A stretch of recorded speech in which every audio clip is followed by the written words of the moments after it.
need support staff to clear the room. Stand up and walk, now. Hello and welcome to The Watch. My name is Chris Ryan. I am an editor at TheRinger.com, and joining me in the studio, he was just making content. It's Andy Greenwald! What am I? You have a title. I just noticed this after 13 years. I feel like you're a screenwriter? You're a bon vivant? You're a gourmand? That's right. You greet every day thinking about what contributions you can make to discourse and to the great conversation that we're all having about TV and film and culture. We are welcome back to Rome's premier fiddling podcast. Greenwald. Today on the show, some news and notes at the top. We're doing the Pitt episode 2, season 2. We're going to also take a run through some new shows or some returning shows that came back this week. I think that if it has been a decade since you last aired, you retroactively can call yourself a new show. Yeah. So Night Manager, Hijack, and Ponies, we're also going to talk about today. We will have a show on Monday, we discussed and decided. What better way to celebrate? Well, just because season finale of Landman, return of, not return, but A Night of the Seven Kingdoms first episode. I'm also going to be talking about that with Mal and Joe as a sort of programming reminder. Who gets the real juicy nuggets? You know what I mean? I think with Mal and Joe, who gets the main dining room and who gets the private chef's table of opinions? Well, it depends on which one you'd want to dine at. You know what I mean? That's right. Who gets the Max and Helens of my ideas? I'm burying the lead here. I do have an announcement. I am joining my buddy Yossi Salek, and we are going to be doing a band spleen from Boston at the end of the month. What? So I just wanted to give people a heads up. We are joining the festivities for the Something in the Way Fest, which is going to be headlined by Sunny Day Real Estate and Explosions in the Sky. We're doing a pod at the Sinclair. That'll be on January 30th, Friday, January 30th at 8 p.m. And we're going to be joined by Pat Flynn from Fiddlehead. We're probably going to do some kind of draft, but it'll be a really fun show. So me and Yossi will be in town for that on Friday. And then on Saturday, Yossi and I will be at the Coolidge Cinema, which is where we did a bunch of rewatchables stuff last year. And we're going to be presenting a late night screening on 31st. So just keep your eye out because tickets go on sale at ringer.com/events for that Sinclair show. And we'll let you know about the Coolidge Corner Theater show. That's on Saturday. So keep your eyes out for details. Ringer.com/events. I'll remind people on Monday, but I just wanted to give them a heads up. Tickets will go on sale on Tuesday. Can I suggest something? Or ask, maybe you've already thought of this. I think that you should offer a premium experience to Wells Fargo, whoever's Wayfair, whoever's sponsoring this podcast, customers, where you give them an exclusive walking tour of your Boston. I would, but there's a lot of my haunts are either gone or shadows of their former selves. Well, look, I just, as someone who just read a book about pre-war Berlin, I get it. How many times do you think you can mention that you read this book? This is going to be my new bit. I thought it was going to be subtle. It's not subtle. You do it on text too. It's coming up in Hijack too. So get ready. So mark it. Anyway, I think that it still would be of value. You could go by, where was it, in Roxbury, where you had like the house with the guys in the band, and you woke up and there were like rats on the record player. Like that would be not rats. It was a couple of mice. Yes, we had a mouse problem at that house. Okay, you had a mouse opportunity. But we also had the advantage of our landlord was deceased, so we didn't pay rent. Were you involved in that? Nope. Okay. Nope. Statute of limitations. Okay. So you could go by there. What is the statute of limitations for murder? I didn't say you murdered it. Oh, well, how would I be involved otherwise? You just let it happen. No, it was one of those like only in the late 90s kinds of situations where you just were like, I think our landlord's not with us anymore. So how long did you stay past that date? We stayed for like 8 or 9 months, and then the landlord's widow was like, guess what? For what it's worth, I had a similar apartment. Leave my mice. Yeah. I had an apartment in my first apartment in Brooklyn. In retrospect, I'm not sure if the people who I paid monthly had anything to do with the actual real estate in which I lived. Yes. Like I would go to one house, like by the park, and I would just deliver a check. And then that was it. And then I would just continue to live in this other place on 17th Street. And those people invented Airbnb. And I think they did. But it was also, no, it wasn't Airbnb because it was more of like a Freegan situation because there was a front door to the building that just didn't lock. And we showed up and we were like, that's wonderful. We're part of the community. And then the community repo-manned my roommate's bicycle and my laptop. I forgot about that. I remember those days. Yeah. I could do a walking tour of that. That would be limited. So yeah, I'm very excited to come to Boston. You know that if I'm voluntarily going to Boston at the end of January, it's hot. It's a good time. So Yasi and I are really excited, and please come. I would be here to see people. How many layers are you going to wear? Untold, like an infinite amount of layers. A couple of things at the top. Okay. Before we get to our shows. All right. Our programs. Let's do it. Our stories. Euphoria season 3. Mm-hmm. We're sitting on a pile of gold over here at Ryan Investments. Not that this isn't like a hot tip, like bet on Euphoria, but for the haters and the losers and the doubters, you guys are fucking wrong. The show's coming back. Levinson's coming back for his crown. Yeah. And this show looks incredible. As Sean pointed out on Twitter, our buddy Sean Fennessy, it looks like he just made Goodfellas / Magnolia. Sean's with Adebisi from Oz. Sean's still cranking it out on X? Yeah, Sean, I think, has he's a samurai. Nothing will distract him. I respect it. Okay, so the trailer looks like the trailer for a very exciting piece of entertainment. Yes. As someone who, and I think this is unique in the professional critic / media podcaster space, has never seen a frame of the show. You've never watched any Euphoria at all? Not a frame. No. Man, you missed out. Well, I think I need, or again, like you with the mice, it's an opportunity. You know what I mean? Like I could now engage and I could be a blank slate to respond to whether he has in fact made Goodfellas meets Magnolia. You mean when you watch season 3 with no I think we need to normalize this. I think we need to normalize people jumping in later seasons.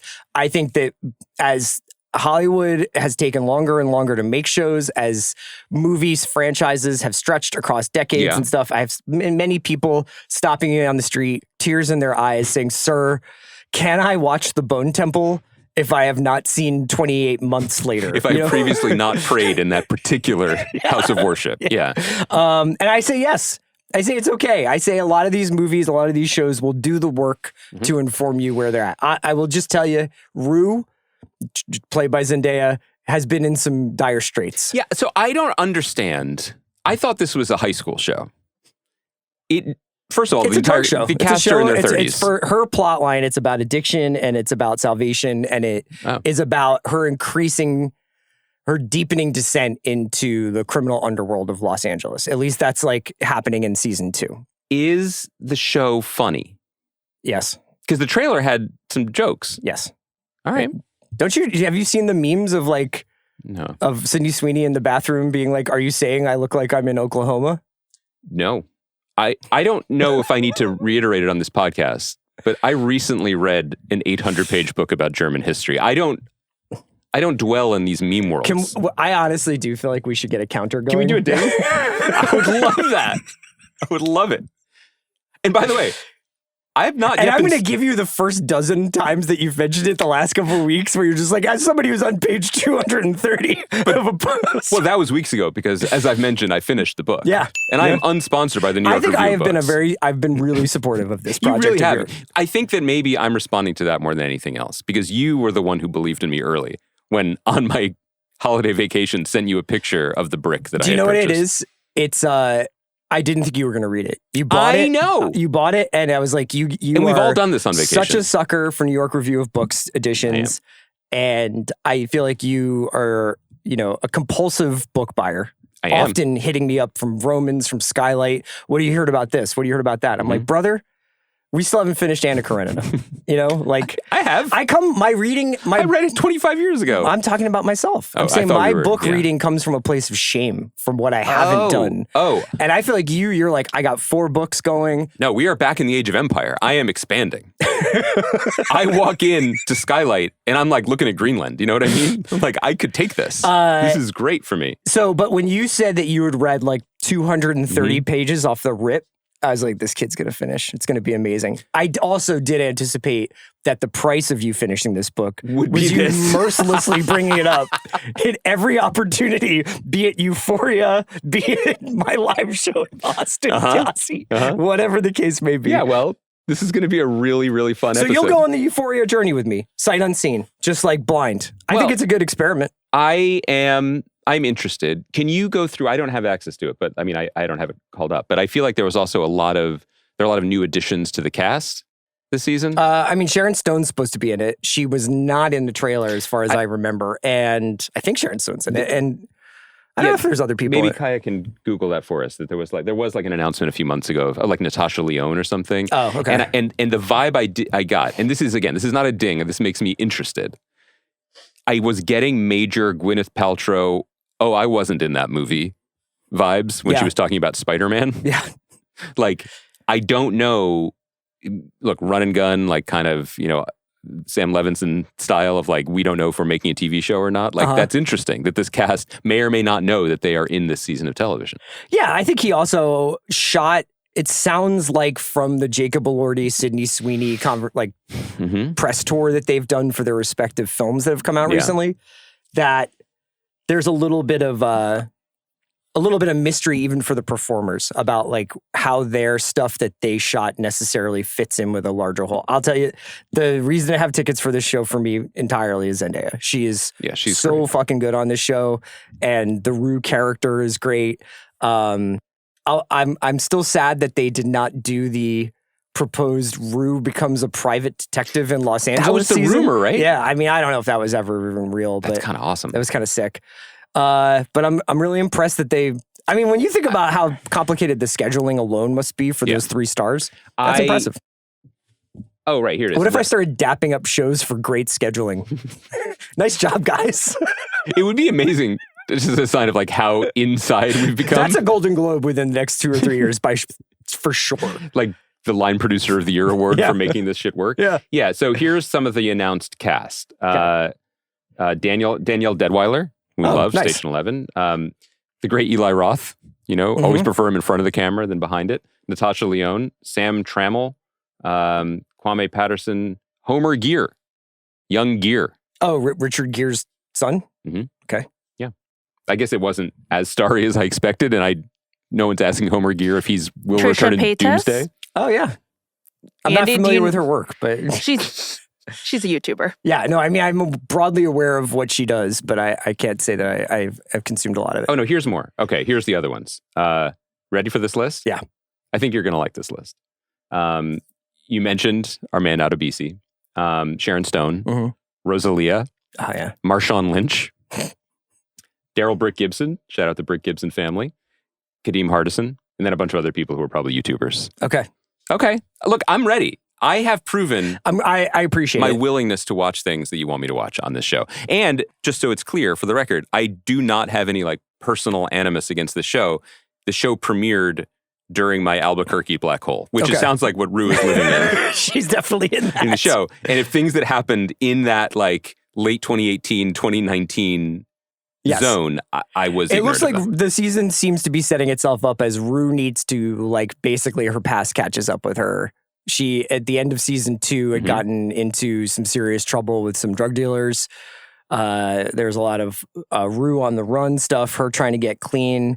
And it just seems like that's the main thrust, is like the criminal underworld of Los Angeles coming to get what's theirs from her. Let me tell you about something else I was watching this week. If this is the new format for the podcast, it works for me. I also just have to I was kind of teasing Kaya with this before. So this show, Tell Me Lies, is back.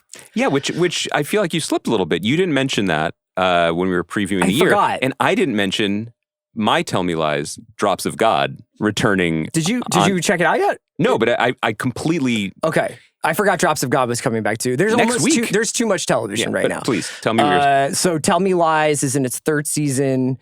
It's about 6 people who have escaped from Arkham Asylum and go to Vassar College or some that tracks with my experience of visiting Vassar College. It is about 6 demons who only binge drink and do the most fucked up shit to each other and get the most fucked up shit done to them. It's about these co-eds so the framing device for the show is that it's there's a wedding in 2015 between two of these characters. This is the framing for this season or the whole show? The show itself. So there's like kind of like a little bit of a mystery element to it where there's this wedding that's happening. You're at the wedding in 2015. Right. But then the flashbacks are happening in 2009, I believe.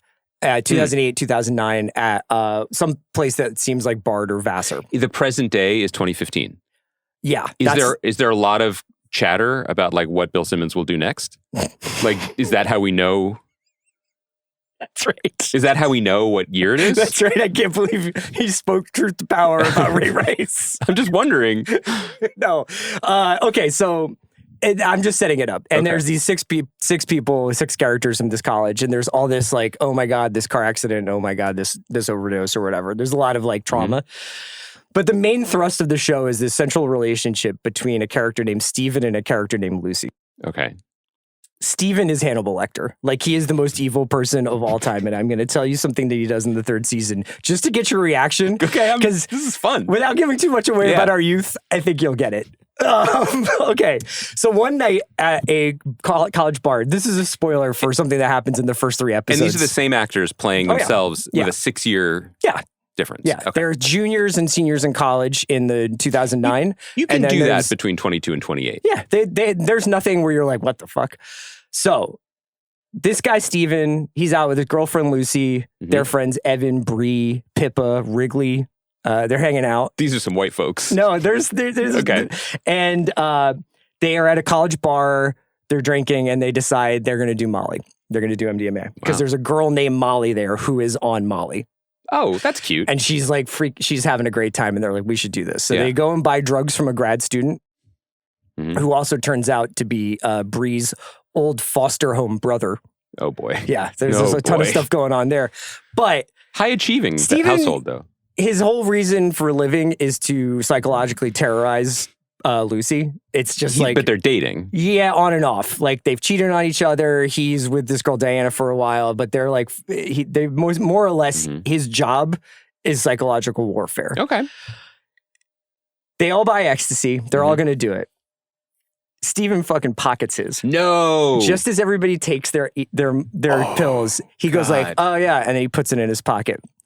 So the whole night, Lucy's having this great night. Oh boy. Steven's kind of like hawking her. Every time she's dancing with her friends, he kind of like gets in the middle. Finally, they go home and she's rolling. And he's like, let's just have like radical honesty with each other. Let's be real honest with each other. No. And he's like, tell me every fucked up thing you've ever done to me. And she's just like, what are you talking about? He's like, and like they keep going through it. And he's basically trying to get her to admit that she slept with a friend of his when they were on a break. But here's the fucking fucked up thing that he does. Is he continuing the charade? Is he like drinking lots of water and pretending he likes Sasha and Digweed records? Like, what is he doing? He actually... if I were her, I would be like, I don't think that you are feeling it. Okay. Like he is never exhibiting like an incredible amount of warmth or, emotional transparency. Yeah. But she's just like, I feel so great right now. I'm so high, whatever. They keep going with this conversation. He doesn't get what he wants. And he's just like, all right, well, I'm going to go to sleep. Well, that's the giveaway. And and she's just like, what are you talking about? I'm so high right now. Like, what are you saying? You cannot abandon me like this. And he's like, I'm just tired. I'm going to bed. And it is like, it is the most fucked up thing I've ever seen. Now, are you offended for the lies or just the moral party foul of that? Both. Yeah. Both. And things he does in the first 3 episodes of the 3rd season will dwarf this in terms of like how he should be brought up in front of the Hague. But this is the greatest crime I've ever, like, to string somebody along while they're rolling on ecstasy and then just be like, I'm going to bed. Leaving her to be blown out of her mind on this stuff and is just like, I'm sitting in this dorm room in Poughkeepsie. What am I supposed to do with myself? With all of this good energy. But you know how the energy can go bad. It can go bad in a hurry. You know? Yeah. Wow. So that was fun. What a monster. I would describe that as a show that my wife and I are trying to watch between the hour of 10 and 11 p.m. You're right. And it is having an adverse effect on my sleep cycle. Because of all the drugs you're ingesting. Yes, we're also taking We're rolling. the whole time. And classic Phoebe's like, well, good night. And you're like, no, you are not committing to the bit. Like in the same way that if you watch Top Chef, you get hungry. Yeah. You know? So sorry, I guess I should have said spoilers. Kai, are you watching this show? Are you up on this? I'm only halfway through the first season of the show, but You just spoiled it. That's fine. I think I Kai could has see. a good attitude about spoilers. I think I could see where it's going too. This is not shocking. What is his? Is he just like staring at her during this? Is He has like a thing where he doesn't make direct eye contact a lot, so he'll be like, "You have to do this. You have to do this," and it's like it's an effective show. Wow, it's like the darkest soap I think I've ever watched in some ways. But I don't even mean to demean it by calling it a soap. I mean, I think it's pretty good. I will say, I had it in my top 10. I will say, and in the spirit of radical honesty and transparency, I have never. You've been on ecstasy this entire podcast. Last week, I have never pocketed drugs and allowed other people to go on a journey. But I have been guilty of, let's get one more. Good night. Oh, you do that. You do do that. I know. I feel like it's a little barbed and we should just like put it on the table. When we were in London for Thirsty Thursday, you were pretty good that night, actually. Yes. It was just me and Phoebe were like, we're about to light this candle. And you were just like, I'm going to go to sleep. I misunderstood. I think we had a fun, first of all, I just think that when we were all out in London, there was just a misunderstanding of the night's program. You know what I mean? Like I thought it was a one-act play. Yeah. And you were like, no, this is Tom Stoppart's Coast of Utopia. And we will be exploring the history of Russian socialism until dawn. Yeah. That was the only difference. Yeah. I think we parted as friends. But That's how you wind up eating like a ham bagel at a football bar. that felt vaguely anti-Semitic. No, I swear to God. Well, I know you read this book, so it's probably on top of your mind. It just brought me back. I hope that was educational for people. I just wanted to share what's happening on wild what's TV. happening on TV. Because when I do appreciate it also on a servicey way, because when you're like, what channel is that show on? Hulu. I really thought that it was like, oh, it's like Some Right Turn Pretty. And I was like, I bet my kids are going to start watching this one soon. And now I know what to specifically block. Yes. On their devices. If they're ever like, I'm into Grace Van Patten, I want to watch Tell Me Lies, be like, you have to wait 22 years before you could watch that. At least. Yes. At least. Talk to Uncle Chris. One of the problems that I've been having this week is the multi-episode release that's happening for a bunch of seasons that are either returning or whatever. So we're going to hit the first episode of Hijack, the first episode of Night Manager. And there's multiple Night Managers up, which I did not get three. through. I've watched like 1.5. Okay. I did not get to Ponies, so I'll have to do, that'll be your Tell Me Lies. Okay. And then obviously we can talk about the Pitt now if you'd like to. Did I mention to you that I watched Ponies early to be prepared for this pod? Did that come up? You did. Mm-hmm. You did. But I also have like a mental Excel sheet of what you haven't watched. You know what I mean? And where I'm like, I know you have the trailer. I know you have that screener. You could knock this out, but you didn't. You first of all, I don't always have the screeners these days. They go for you. They know who's persuadable. Yeah. You know what I mean? Yeah. They got real reticent over the last decade. Old Gene Shalit here. I loved content. In every relationship, there's a Sydney Sweeney and a Jacob Elordi. You know what I mean? That's all I'm saying. It's just the natural way of things. Well, you want to do our new shows first or the Pitt first? Kaya, as our producer, do you think we should run through new shows first? I think that makes sense. Yeah, let's do that. Let's save the Pitt. Because honestly, with the Pitt, it's more a play-by-play of people getting their shoulders reattached. So sure thing. Well, let's talk Hijack first then, and then we'll talk to spy shows. Hijack is a show that Andy and I were delighted by in its first season. I think it really knew the assignment. Yes.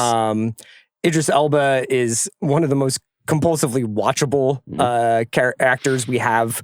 He completely understood that he was entering his Liam Neeson era. I have to admit, I almost found the 10-year gap in Night Manager episodes. I was going to make the same point. To be less confusing than the way that Hijack season 2 started, which is not to say that I didn't enjoy myself, but I was just like, truly, what the fuck is happening? Not just that. I appreciate you saying this. I think that as we sundown, it's nice to do it together because I genuinely have no memory of this show or of The Night Manager. And I can't tell yet because I've only watched one season 2 episode I have a of Hijack. conspiracy theory about this. I'm ready to hear it. But I can't tell yet if it was genius or troubling that the quite long previously on Hijack left me more confused. Yes. Because I kind of hoped, and maybe this is a sign that it doesn't matter, which, again, I'm kind of into. But I thought that the previously on Hijack wouldn't really just be about this is Sam Nelson once he was on a hijacked plane and it was kind of sick. I thought it would be like, here's the real conspiracy behind the spate of hijackings targeting Idris Elba, leading me into the larger plot points of season 2. That was not the case. That was not the case of the trailer. Well, it just seems like a lot has transpired in between the 2 seasons that is yet to be revealed on season 2 It's true. of We don't Hijack, really know where we're meeting which Sam. is acceptable. My relationship to Hijack is not much different than my relationship to Speed, the movie. The drug. Because I was just like, here's a cool character who's real good at negotiating, whatever, and the whole thing is just like his bad luck. He's going to be on a train that gets hijacked. And I was very much here for it. Yes, I agree. I agree with you that the reminders of the Europe-wide criminal conspiracy of, I can't remember what those guys do. I honestly thought all of those dudes kind of offed each other at the end of season 1. Yes. And I'm starting to worry that streamers are making their follow-up seasons so complicated and so delayed that they are forcing people to rewatch things, thus spending more time on platform. Oh, it's an interesting conspiracy theory. Because Hijack immediately launched to the top of the Apple charts. Yeah, I mean, I'm sure. Look, I will also just say one thing with this is that the twist at the end of the first episode of Hijack is revealed in the trailer. Yeah. So you are essentially sitting there for 44 minutes to achieve what they Also, already told you was going to happen. It was quite apparent, I thought. I didn't feel particularly... Well, his behavior is quite odd. It is. He's such a warm man. Usually. And usually if you get buttonholed by someone on a German subway, you would definitely give them a job immediately. Funny story about the German subway. Wait, we got to give Effringer's Corner here. How are you going to connect it?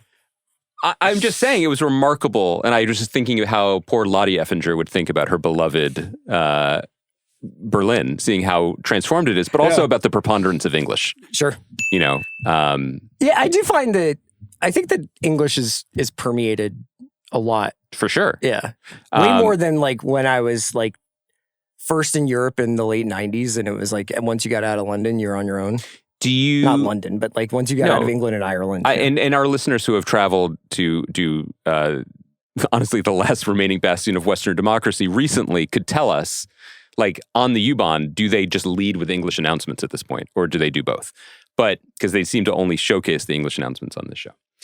I broadly think that Hijack was at its best when it was, oh, sick, Idris Elba is on this plane that's getting hijacked. Yeah. And there was a freedom to that.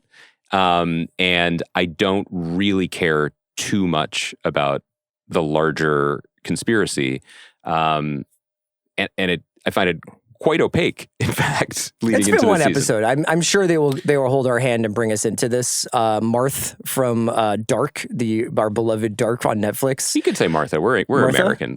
She's plays who's the actor? Lisa Vicari. I was very happy to see her. She plays the I don't know, train control center operator. Yeah, she's there's a Taking of Pelham 1-2-3 vibe where that she's like And again, I respect the show when it plays the hits. Like she's leaving, she does night shift, and her colleague is like, "Can you stay for another hour? Can you stay for an hour?" Nothing ever happens on that train line. Right. We're like, "Oh damn, here we go again." And so we'll find out more about this, but there is 2 or 3 other subplots. Sam Nelson, Idris Elba's character, and I guess I should just say, obviously, spoilers for all of this. But like, if you've seen the trailer, you'll know that this particular hijacking is perpetrated by Sam, at least initially. And that it looks like he is under the same pressures that some other characters in the first season were, where it's like, you can't trust anybody because this criminal organization is blackmailed everyone on the plane. And it seems like maybe on the train as well. So I don't know really what the whole guy with the backpack thing was about in the first episode. Well, it appeared to be a misdirect for everyone because Sam, we know, is vigilant. We know that he is not really a keep to himself kind of guy. He helps people on the escalator early on. He helps the guy with the stroller. So we know that he's kind of, he likes to mix it up. He likes to get involved. So it is not entirely out of character for him to notice a man with a backpack and profile him basically and be like, this is sketchy. And it's revealed at the end of the episode that he did that solely to get the cops off the train. That's right. That's right. So kudos to Sam. Also, his wife is still in the mix, but is now... This is one of the subplots. There's a sad anniversary. Has something happened to their son? Has something happened to their marriage? We don't know. Well, it's his ex-wife. Yes, he was ex in the first season, but they shared a son. Did the boyfriend who was hanging around that house, did he get got in the first season? No, I think he was just like, who is your ex-husband anyway? And they were working together on the ground. Wasn't he running around? And he was running the fields and that mom went into traffic. Yeah. Do you want me to recount other things that were in the previously on that I remember? Matter. She's there. She's in a cabin. She's like trying to get away from it all. And then there's a whole thing happening at the British Embassy with someone who's interviewing or talking to somebody at the Justice Department of Germany. They have one of those. And they do have one of those. I know. I'm saying they got one. Yeah. About this criminal organization. So a lot of stuff yet to happen and a lot of build up to get to this twist at the end of the episode that everybody already knew, which is that Sam is now, he is the captain now. Yeah. Yeah. I have to say I was not particularly optimistic after this first episode. Okay. I found the look of it in the subways a little dark and claustrophobic. And is that what you thought? I did. Okay. I did. I just didn't find I thought the cleverness of the twist was they were too heavily invested in that. Yeah. Like that it was all, the entire shape of the episode was built towards aha. So it's 40 minutes to get 30 seconds. Yeah, and I'm willing to see what happens next. I do note, and I don't know anything about, truly nothing about the backstory or the creation of the show. It just appeared in our lives like 2 years ago at a time we were quite ready for it. Yeah. I think it was a gear shift. It was a nice tonal. Yeah. Like it was a nice like digestive. It was fun. Yeah. In a way that because it felt free of heavy backstory or heavy intention or ambition, honestly, outside of the desire to entertain in an old school way, which I appreciate. The show was created by George Kay and Jim Field Smith. It appears that George Kay is no longer involved in the show. Yeah, I don't know if that's on to other stuff. Yeah, he's the writer. So the director, Jim Field Smith, has returned, and at least for the first episode, Guy Bolton has written this episode. So again, I'm not saying that like one man was the real captain of Hijack. It is just a different operation. This is also probably a case where this would have made an incredible movie. Hijack would have been an incredible movie. It was cool to spend 6 hours doing it, but you could have done it in 2. And creating like basically the lattice work of the world building that they have to do now might take a little bit of labor. I also don't find subways nearly as like terrifying as being stuck in an airplane. That one kid was not doing well. He shouldn't have got on the subway. Should have had self-determination. You think? Yeah. Wow. He could have just been like, I have an allergy to subways. Well, he could have walked to Unter den Linden, which is one of the classic old boulevards of Berlin. Culturally it's changed over time, but it is still... it's funny that you mentioned the look of Hijack, because I think... in my mind, Night Manager had been this deeply lush, exotic, beautifully shot show. Mm-hmm. And I found myself really bumping against some of the visual stuff in the second season, the first episode of the second season. Really? Like it just felt like it looked like Jack Ryan to me. Well, it's an Amazon show now. I know. I would say the first season, again... 10 years ago. Very unclear how much of it I watched.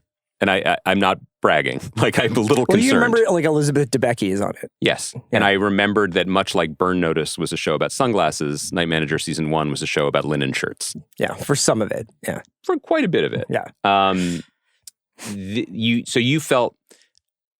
All right. I don't... Are we pivoting? Are we talking Night Manager? I think we can. I mean, did you have other Hijack notes you wanted to share? No. Okay. Do you feel committed to seeing Sam's project through? I think I'm down for another episode, but it's like we said, it's an incredibly busy time. So No, so it might not make the cut. I did not have an issue with the direction, although I think, Suzanne Bier directed the first series. She's a very talented director. Georgie Banks Davies has done really good work. She did I Hate Susie. I love Susie. What's the name of that show? I Hate Susie. Yeah. She's done the second season. For me, it wasn't even the visuals. I think, and I do want to talk about the show in tandem with Ponies in a minute, but we'll just talk about it specifically to begin with. This is a very tricky thing because The Night Manager is adapted from the John le Carré novel. And in fact, I didn't remember this at all, but the great man himself, David Cornwell, appeared in the series because he was still alive then. He did, yes. He just had a little cameo at a restaurant. But it was kind of... like Michael Caine at the end of Dark Knight Rises. Nod. Yeah. Feel free to continue this without me, boys. It was, an exemplar of this project by John le Carré's sons to take the IP and the legacy and spin it into this new era. Which is a project that is still ongoing. Very much so. Including... we discussed The Spy Who Came In From the Cold, and that would be the start of a series of Smiley, Yeah, and just last year there was the book that his son, Nick, wrote. He wrote a John le Carré novel, basically, a new Smiley novel. So they are continuing the family brand. But making a second season of this is uncharted territory because there was no sequel to the book. And there is going to be a third season. Right. Apparently. And when Amazon picked it up from, I think it was an AMC co-production originally, it was picked up for 2 seasons.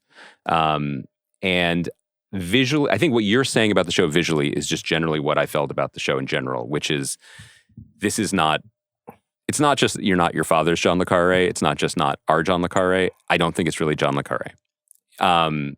Because everything is so hyper sexy, hyper literal, and just kind of clunky, and I want you, because you have spent more time in the Le Carré verse than I have. You've read more of the books and you care. I think you are more invested in the project largely than I might be. But it did not have any of the great man's signature wit. Yeah. Visually or I think that tonally. One thing that I associate with Le Carré, I'm sure people who have also read his books might fight me on this, is a degree of detachment from the action that is happening. I mean, this is more of... we should catch people up too. I'm sorry, I jumped past the specifics. Of what? But go ahead. Finish your thought. Of the show itself? Yeah, but finish the thought. Yeah, well, I'll try and explain that by saying, in Tinker Tailor Soldier Spy, there's very little quote unquote action in the traditional sense. I mean, there's a shooting, there's a border crossing, but it's more about following people, reading about people, searching for people. And understanding the ultimate flaw of people. Yeah, and when people describe them as Cold War novels, I think that it downplays the fact that it's about people in rooms making decisions in a battle of wit and will, and not really about moving nuclear weapons off one coast or another, or showdowns or anything like that. And so to have a protagonist he's calling himself Alex in this season of the show, but is Jonathan in the first season. To have Tom Hiddleston. Tom Hiddleston's character, who's, we're introduced to as a night manager at a hotel in Cairo in the first season, who is reluctantly pulled into the world of espionage by Olivia Colman's Angela character and Hugh Laurie's Richard character, Richard Roper. Richard Roper? Does sound like the guy who replaced Siskel, doesn't it? Is it Richard Roper? I believe it's Richard Roper. In any case. It is. The introduction to him in this second season is way closer to Super Spy, and I don't care what you tell me, I must get to the truth. Yes. And we have to set up an operation, even though that's not what you people do. And it just kind of feels a little bit more, honestly, like the Krasinski iteration of Jack Ryan in that show. This is a successfully executed contemporary thriller series. For all the good that entails, and I thought it looked pretty good. I think the cast is remarkable, and we'll talk about that in a second. It hit familiar notes, and we like those notes. We like the song. That's fine. But I think looking at it through the lens of Le Carré kind of bummed me out Because what I like about those books is that, as you said, the context is really the framing for deeply interesting and universally relevant psychological explorations of what it means to be a person in a morally complex universe. This is a show where a new character is introduced as being the true disciple of Thanos. I mean, Richard Roper. Right. Where the big discovery is a series of is a downloaded JPEGs in which someone has with a Sharpie circled people and written important questions about who they might be next to them. Like, that is not particularly complex spycraft. It's also having a hard time, like a lot of spy shows are, updating for the modern world. One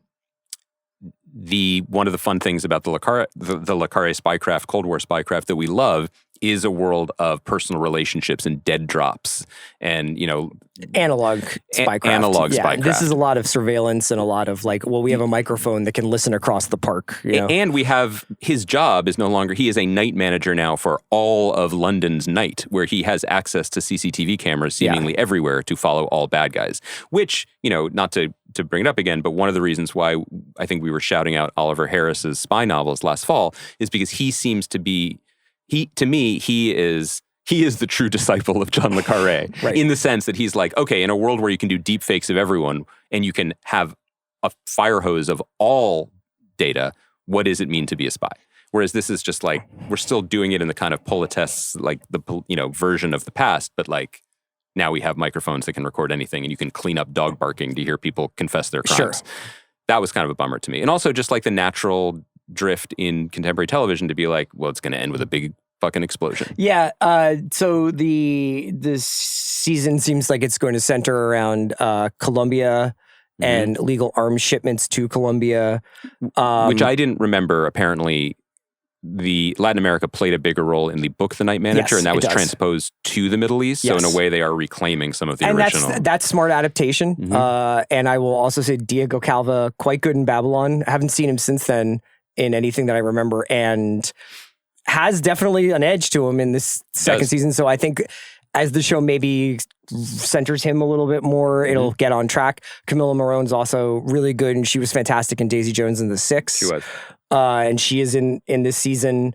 So I will say this. I didn't love the first episode. It was just good enough that I will probably watch all of it. The reason I appreciate your honesty. The reason I want to talk about it in companionship to Ponies, which is the Peacock show that premiered this week, which is also actually is a Cold War spy thriller, a little bit more comic. It's created by David Iserson and Susanna Fogel, who've worked together before on, I forget, there was the comedy spy movie that they made. This is a world that they are fans of and that they like quite a bit. It stars Emilia Clarke from Game of Thrones and Haley Lou Richardson, who people know best probably from White Lotus Season 2, as Ponies, persons of no interest. They are the spouses of American CIA operatives in Moscow in the 1970s. I will speak specifically to that show in a second. But watching these two shows in tandem in a week that they were both released really reminded me of something that is, I think, front of mind for a lot of Americans these days: wealth inequality. It is a very, very strange moment in television when, if you subscribe to multiple services, these all come through the same tube, but they could not be more different in terms of their budget and in terms of their execution. I think I liked Ponies more than Night Manager. I'm not completely sold on it yet, but like you, I will like to watch more to see how it develops. I like the originality of the idea. I like the slightly unconventional comic spin of the show and the different way into more established genre terrain. But The Night Manager looks like $1 billion. The Night Manager is filming on location in London and in Colombia. The Night Manager has a cast that goes so deep that you can have Olivia Colman and Noah. Are we saying Jupe or Jupe? I've never actually said his name out loud. I think it's Jupe. But Indira Varma's in this. Indira Varma, down up and down the cast list is incredibly impressive. And when you Kirby Howell-Baptiste, like when you see these people show up in these supporting roles, like Kirby as Tom Hiddleston's therapist, it elevates the floor of the experience, and I think provides like a patina of class and prestige to something that it might not otherwise get. I intend no disrespect or slight to the hardworking cast and crew of Ponies, which filmed on location in Budapest, which does a pretty credible job, I think, having not actually been to 1970s Moscow, but Budapest, which recently was Washington, D.C. for Death by Lightning. So yes, yeah. And where the tax breaks remain phenomenal, from what I understand. The cast list is Emilia Clarke, Haley Lou Richardson, and then Adrian Lester, who's a great veteran British actor of stage and screen who basically is that guy from Primary Colors, which was his first movie, up to like, you have seen him. Okay. And he's great in this as well, as he always is, that's basically it. Now, I'm not diminishing the contributions of the other actors in the show, many of whom might become stars. Sure. But they aren't, and you feel it. And I do think that affects our engagement with stuff sometimes. You know, like it's telling us what it is and what it can be, and it feels like it comes with a bit of a ceiling. Now, I didn't want to lead with that aspect of the conversation because I don't want to discourage people from watching it. It's worth having a talk about, though, because I haven't watched Ponies yet. I will check it out. I thought what your critique or your observation was very interesting because, you know, we've gotten this preponderance of espionage shows. There's clearly like a huge growing audience for these series. I think that there's lots of different ways to execute them. It seems like the Night Manager is leaning into the globe-trotting international man of mystery side of things. There's also, and we talked about this when Andor was on, this show that's on Amazon Prime now, but it's from the early 1980s called Sandbaggers. And Sandbaggers is largely shot, it was a British TV show about UK spies, and it was largely shot on sound stages that you can tell are sound stages, and it looks like Fawlty Towers. I mean, it looks like a 1980s British TV show, and yet the writing is at a level that it exudes verisimilitude, even if it doesn't go to the far-flung places that these agents are being sent routinely. You can do a show that doesn't have a lot of money at its disposal, and you can think of really creative ways to kind of color in the outside of the lines that are shown on the TV show and give people a sense. Like, I think that we underestimate contemporary viewers' ability to imagine what has just happened without showing us kind of a fake CGI version of it. I don't know what it is about Ponies that looks cheaper. It doesn't.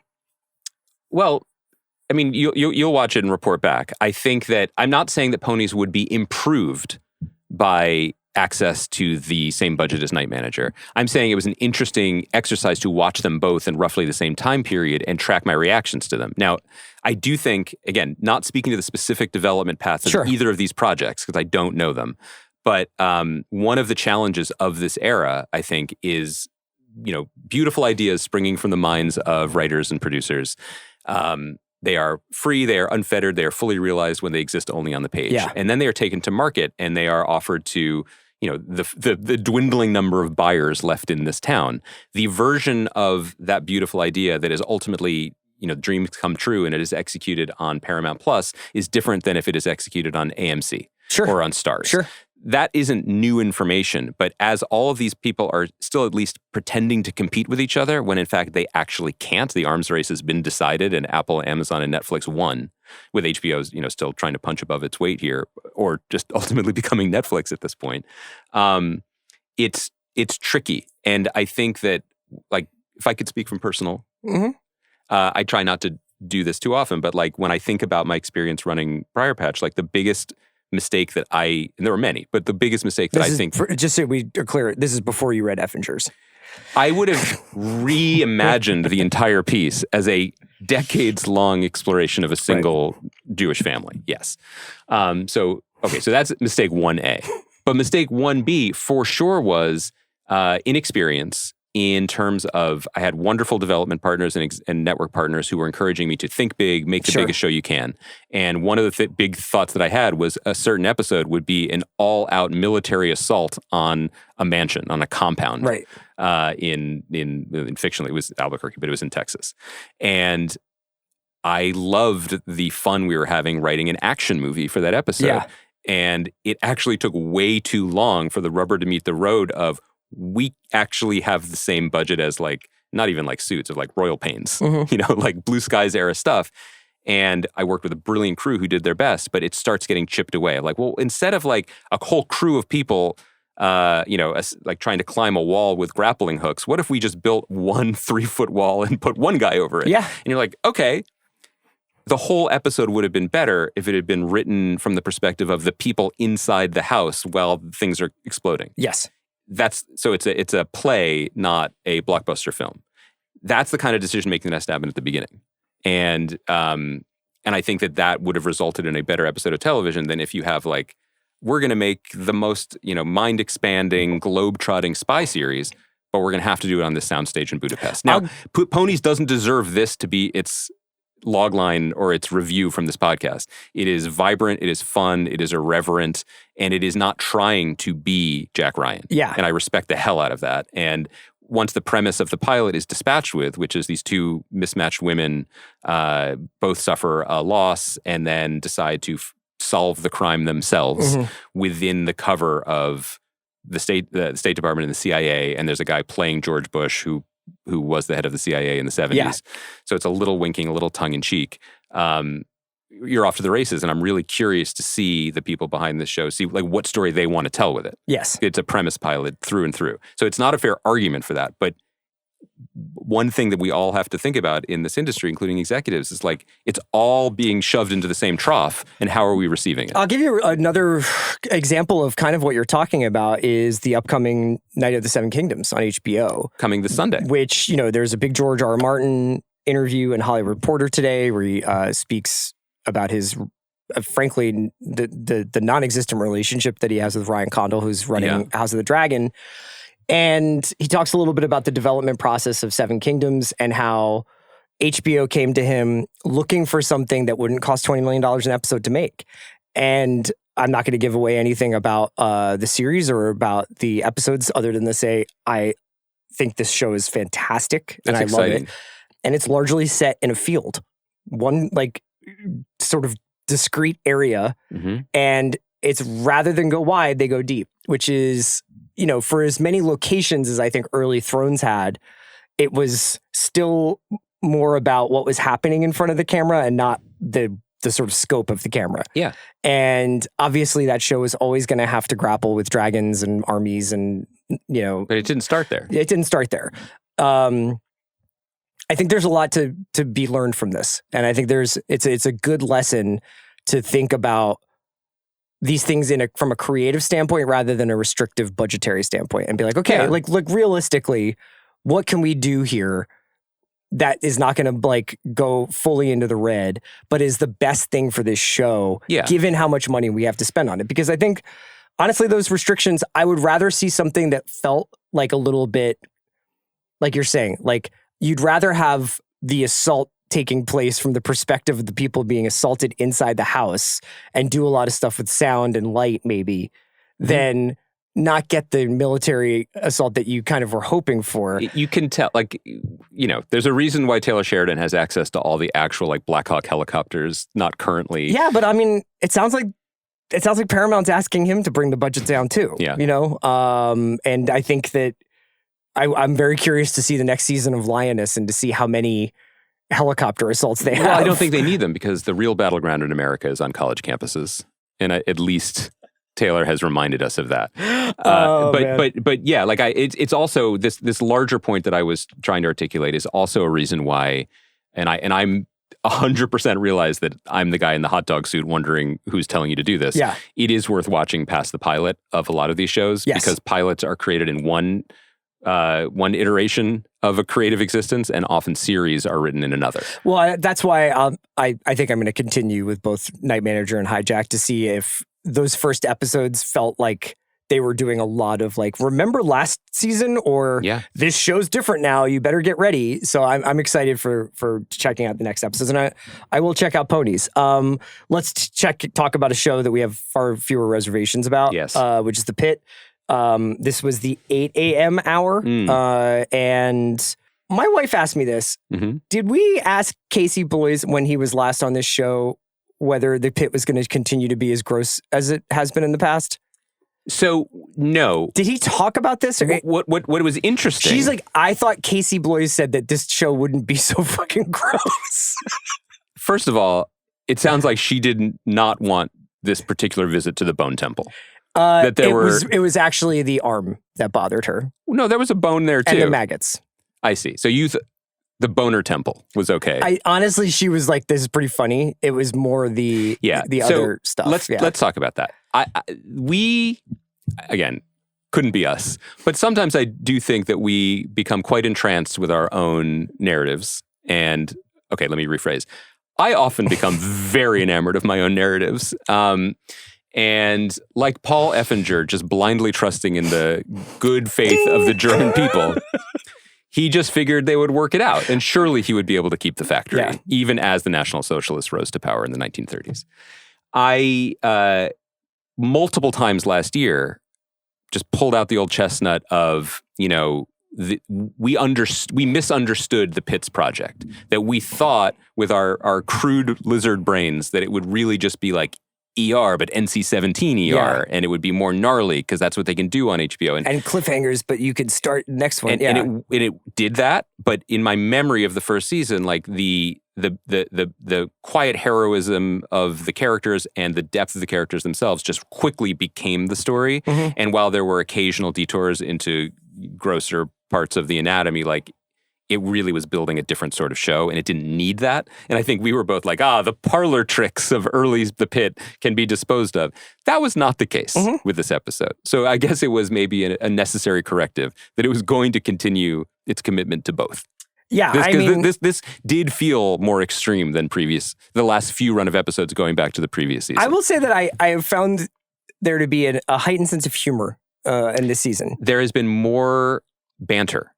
Like there's been actually more space for the characters to go bang, bang, bang, joke, a little extra joke on top. It's like when Dana warns off Robbie's new girlfriend. Seems like it. And she's like, "I'm a big girl." And then Dana's like, "Okay, big girl." They're like, they know now Dana's the thing. And we're going to give Dana like a couple of lines per episode that are like, "Oh yeah. That's mother." Or the dude suffering from priapism, I believe was the term, says that, he says, it was a special night with my wife. And he says, is this a big one? Right. The anniversary. Right. Yeah, there's a little more room for that. Yeah. Before whatever the Pitt Fest that happens this season emerges. Well, they are certainly signaling that, and I admire our show for being like, we can talk about, we've just been talking about industry in this fashion, like a show that's like, we have this frame, but like a lot of different things can come in. Mm-hmm. And clearly like they're setting up Dr. Al-Hashimi as somebody who's trying to modernize and digitize the emergency room. It's that classic clash between just AI and your gut.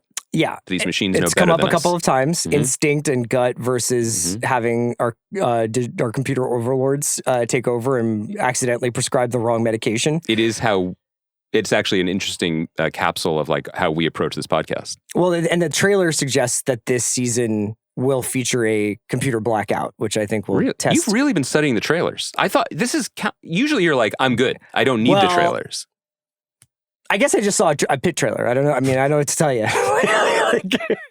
Okay. You just seem to know a lot more than I do. So yeah, I found the season to be funny so far.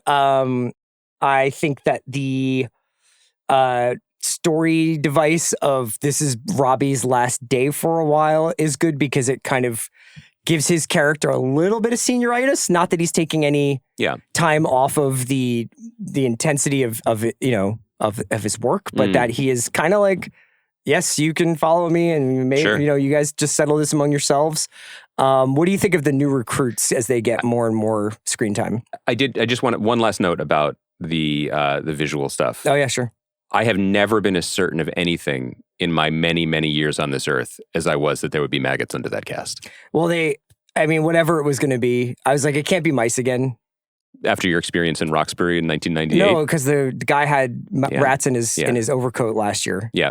So I was like, they got to up the ante here. Yeah, I didn't know. Did you see that's that guy, that's Skinny Pete from Breaking Bad? I didn't know that. It's really like quite a bookended career, I would say. He's doing great. I wonder if he's going to be hanging out for a while then. Seems like it. Yeah.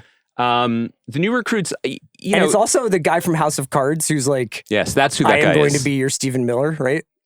Yes, and then he's the one who is seemingly resetting a little bit every time. Every time they talk to him, he's got a new personality. Something's going up in his noggin. Well, the new people. We got Ogilvy. Who's I didn't. Did you track that this was Ogilvy's character in 201? This idea that he is a super I think brain. that's supposed to be like over the course of the day, the guy gets cockier and cockier.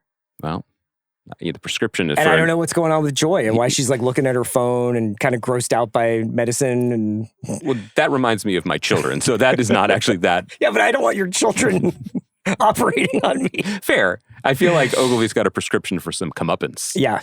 Heading his way. Yeah. I think that the show is a remarkably well-oiled machine at this point. And the accumulating pleasures of ongoing year-to-year TV are just so apparent and so rich in the show, even without Mel sticking her hand into a man's open arm socket. Yeah. Just the little moments where... God, that was fucking gross. Did you... Because like... But where are you with the show? Like she puts her... They are using like a pulley system to yank a guy... To put his shoulder back in. Which seems... Again... Because it's hanging out of his skin, basically. So that would be... I mean, you used to do a pretty mean Dr. House imitation in the early 2000s. Like, that seems to make sense to me. Like, put it back in. I was raised on Lethal Weapon with Mel Gibson slamming his shoulder against the wall to put it back in. This is really important. When people wonder why our generation is the way it is, you have to understand that our relationships to bone dislocation was very, very, very different. Very different and very wrong. Yeah. It came up We grew up in the era of guys getting shot by Uzis in the arm and being like, it's just a flesh wound. I can keep going. Yeah. Yeah. But that like the entire plot of Lethal Weapon 2, I mean, sure, yes. Was it about apartheid? Yes. Yeah. But was it really all dependent on Riggs's ability to both dislocate and relocate his arm? Like Lethal Weapon 2? I think he thinks that movie has clear heroes. And it is not the mismatched set of cops that you've come to know and love. Do you think that there is a Lethal Weapon 2 Afrikaner cut that's a little bit different? I mean, that Elon Musk's father he watches? He hasn't asked Grok to make it. Yeah. But he does have diplomatic immunity, and thus the movie ends. It's great. No notes. I mean, we're not far off from a recut of like the first Star Wars trilogy, where it's like Darth Vader just like doing the Dougie on the Republic. You know what I mean? And everyone's like, that guy had some really good points. Sorry, I didn't mean to interrupt you. I think where we went was much better. Oh no, just that when they were doing that scene, and then Robbie's like, well, there's something else we could do. Mel, put your entire hand into the cavity. It is usually protecting his bones. Yes. I am now at a place where I thought that Mel's hand was in danger, not that this would work in a gross way. I was worried about that too, but they're not going to take Mel out of the rotation. You know? I mean, they almost did. She had head trauma. I know. And what's going to happen with that? I hope that guy comes back, the liquor store robber. Because are you shipping them? I don't do that. I don't do that with characters on the Pit. It was mean. Like he seemed like he took a real interest in her. Got about. I would say I've got about another hour or two of Al Hashimi being like diametrically opposed to Robbie in every situation. Yeah, before I'm going to need some like, you guys need to talk about this. Or this is the thing that's cool about the Pit is no one ever has time to talk about anything. They're always like, I have another patient. So these conversations and these character conflicts are drawn out because they're happening in 15-second increments. And it actually makes dramatic sense within the Pit rather than like on some other random Netflix show where somebody's like, I'm going to leave this room because that would make it more interesting that we haven't resolved this. But like on the Pit, they actually do have to go somewhere else. I will also say that, you know, if we've learned anything about how this show is made and like the medical boot camp that the actors are put through and how they have to work, it is a different type of acting. And there were different opportunities to provide emotional exposition for your character that people who are on season 1 are reaping the benefits of now. Like Santos's relationship to this child who appears has been abused is riveting, but also tonally consistent with the character that we saw emerge over season 1. And that's great for the actor and it's great for the audience as well. I would say that like the Al Hashimi thing has been tough because she is introduced as a blunt instrument to be not Robbie, to be the opposite, to be the AI side of it. And Sepideh Moafi is a really good actor who I'm excited to have on the show, but hasn't really had a lot of opportunity until that moment when Ogilvy speaks perfect Farsi to be more than that. So I imagine, and we also have to remember that like it's not just the visceral stuff and the visually extreme stuff that was a hallmark of season 1. Every so often, like they would dim the lights and all the nurses would say, actually in America, nurses are underpaid. It would become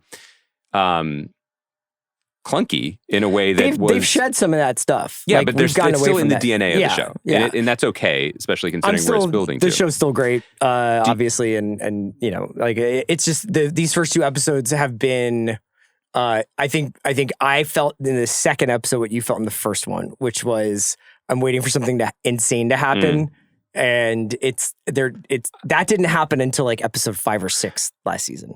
I would just say that my experience watching the second episode in a week when I was also doing my homework and watching these other programs that we're talking about was so markedly different. Because you're like, this shit is so good. Because this is so good. And this is on a rhythm that isn't, because like, what are we, like Disney is going to start integrating vertical videos into, like everyone is still trying to Quibi this shit up and be like, how can we capture the flickering attention span of men who have basically given their lives over to British pub reviews on Instagram? Couldn't be us.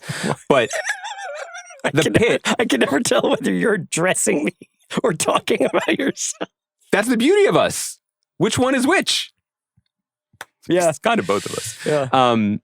This show hits. It is entertaining and is fulfilling, and I enjoy the experience of watching it so much more than even pilots that I admire. Just because of, which it's maybe not a fair comparison because this show is just absolutely clicking in its second season, but there it is. It's still not broke, and they have still managed to perfect it. Last thing. Yeah. I really did feel a little bit, I was shook not by the shoulder cavity shoulder trauma of that one man, but the guy who was choking on broccoli, because that could be me, dog. Do you eat a lot of broccoli? I eat a lot. And you don't chew? I love broccoli. I mean, that was a fully unchewed piece of broccoli. It was a floret, as we say. Yeah. Yeah, I mean, broccoli is not good raw. Fuck your crudité platter. I'm sorry. I don't like broccoli raw. I roast. Yeah. Yeah. You got to cook it. Yeah. Like, crudité platters are a lie. Can we put this at the top? Let's clip this. What do you go, like, crudité platter gets put out. I got to be completely honest. Like, if I'm going to have a dip, I'm going to have a chip. Yeah, you should. Or, okay, carrots. I don't mind a carrot. Carrot is a good vehicle. Sure. Celery, if you're wired that way, okay, that's fine. But then you see these people and they put out these little bowls of like raw broccoli, raw cauliflower, and cherry tomatoes. Yeah. Get out of here. No. Nobody wants this. This is not what we are meant to do. I hope I'm not letting you down by not meeting your anger. I actually just completely agree with you. This is good podcasting.